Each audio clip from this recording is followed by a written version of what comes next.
अस्सलाम वालेकुम। कैसे हैं दोस्तों? मैं हूं मोहम्मद काशिफ और आप देख रहे हैं मेरा यूट्यूब चैनल विखो यारो व्लॉग। उम्मीद करता हूं मैं अल्लाह ताला से कि आप सब खैर खैरियत से होंगे।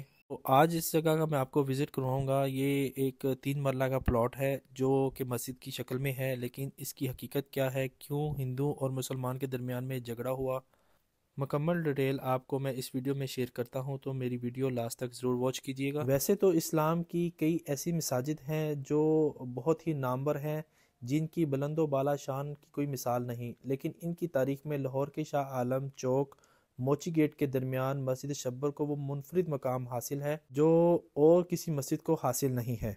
ये मस्जिद आज भी अपने 5 वक्त के नमाजियों को बाकायदगी से दावत देती है। 5 वक्त की नमाजों के अलावा जुम्मे का भी खुतबा दिया जाता है। इस मस्जिद का पस मंज़र इस्लामी तारीख में जिस कदर अहमियत रखता है, बल्कि क़ुव्वत ईमानी की आला मिसाल देखने को मिलती है। अल्लाह ताला पर भरोसा और क़ुव्वत ईमानी की जब इंसान के पास दौलत हो, वो किसी भी मैदान में जीत कर ही वापस आता है। और यही मामला मस्जिद शब्बर नामी मस्जिद का भी था।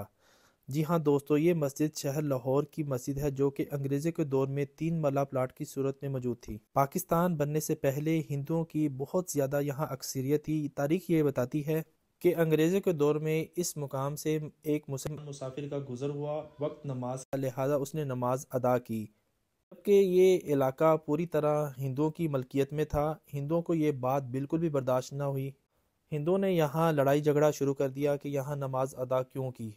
ये झगड़ा इस कदर बढ़ता गया कि अदालत तक जा पहुंचा। हिंदुओं का ये कहना था कि यहाँ हिंदुओं की अक्सरियत है और मुसलमान तादाद में यहाँ कम है, लिहाजा इस जगह पर मंदिर तामीर होगा। और झगड़े के बाद मुसलमान भी इस बात पर डट गए कि यहाँ सिर्फ मस्जिद ही तामीर होगी। दोस्तों, ये 1917 का ज़माना था जब हिंदुस्तान और पाकिस्तान एक ही हुआ करते थे, तकसीम नहीं हुई थी। हिंदुओं और मुसलमानों दोनों की नज़र अदालती फैसले पर थी। उस वक्त की अदालत का जज एक अंग्रेज़ था। मुसलमानों की जानब से इस केस की पैरवी कायद आज़म रहमतुल्लाह अलैह कर रहे थे। जब अदालत लगी तो उस जज ने ये कहकर केस को लटका दिया कि कल मैं खुद जाकर इस जगह का मुआयना करूँगा। मुसलमानों के वकील ने ये सारी सूरत हाल मुसलमानों को बता दी कि कल अंग्रेज़ विज़िट करने वाला है। क्योंकि जज मुस्लिम मुखालिफ था और हाल यही था कि कल उसके विज़िट करने से पहले यहाँ मस्जिद तैयार हो। उस दौर का असूल ये था कि किसी भी इबादत गाह को नुकसान नहीं पहुँचाया जाता था। जिसकी इबादत गाह हो उसी को दी जाती थी। मुसलमानों के पास ज़राए बहुत कम थे, लेकिन जज्बा ईमानी इस कदर ज़्यादा थी कि अल्लाह की ज़ात पर भरोसा और ईमान कामिल था। और मुसलमानों ने फ़ैसला किया कि एक ही रात में ये मस्जिद बनाएंगे। लिहाजा मुसलमानों ने गामा पहलवान की क़यादत में रात मस्जिद तामीर करने का फैसला किया। जिस मुसलमान के पास जो कुछ भी था, रातों रात वो अपना सामान लेकर आ गया और रातों रात इस मस्जिद को तमीर करने लगे। देखते ही देखते मुसलमानों का हजूम इकट्ठा हो गया और सदाए अल्लाह अकबर के नारों से गूंज उठी और इस जज्बा ईमानी को लेकर तामीर शुरू कर दी गई। हर मिस्त्री और मजदूर ने इस मामले में अपना पूरा हक अदा किया और बगैर उजरत के। यहाँ तक कि मुसलमान ख़वातीन ने भी अपना पूरा हक अदा किया और मस्जिद की तामीर में पूरा हिस्सा लिया। और रातों रात इस मस्जिद को अल्हम्दुलिल्लाह फजर की अजान से पहले ही मुसलमानों ने इसको तामीर कर लिया। अगले दिन दोपहर को जब अंग्रेज़ जज देखने के लिए आया तो देखा दोपहर के वक्त ज़ोहर का टाइम था और मुसलमान नमाज अदा कर रहे थे। नमाजियों को नमाज अदा करते हुए देखकर उस जज ने उसी वक्त ये फैसला मुसलमानों के हक में दे दिया कि इस जगह पे पहले ही मस्जिद मौजूद है। इस वजह से इस बात को मद्देनज़र रखते हुए उस जज ने मुसलमानों के हक में ये फैसला सुनाया था कि ये जगह हमेशा हमेशा के लिए अब मुसलमानों को दी जाती है। मुसलमानों के इस जज्बे को देखकर हिंदू हैरान और परेशान रह गए और बाकायदा चुप होकर पीछे हट गए। अल्हम्दुलिल्लाह 1917 से लेकर आज तक इस मस्जिद में बाकायदा 5 वक्त की नमाज अदा की जाती है।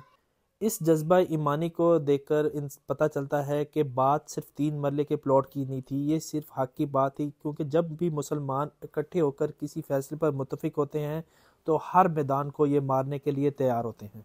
जब अल्लाह ताला के लिए कोई इंसान जंग करता है तो अल्लाह ताला उसकी मदद फरमाते हैं। इस बात को जब डॉक्टर लामा मोहम्मद इकबाल को पता चला तो बहुत खुश हुए और इस जगह का विज़िट करने आए। और इस जगह पर आके उन्होंने एक शेर भी कहा जो आज भी मस्जिद के मेन गेट की दहलीज पर लिखा हुआ है। मस्जिद तो बना दी शब भर में ईमान की हरारत वालों ने, अन अपना पुराना पापी है बरसों में नमाजी ना बन सका। آج کا ولاگ امید کرتا ہوں آپ کو پسند آیا ہوگا. پسند آئے لائک شیئر اور سبسکرائب کرنا مت بھولیے. تو آپ نے مسلمان اور ہندوؤں کے درمیان جو جیت ہے وہ دیکھ ہی لی. ملتے ہیں اپنے نئے ولاگ کے ساتھ. تب تک کے لیے مجھے دے اجازت. اللہ حافظ.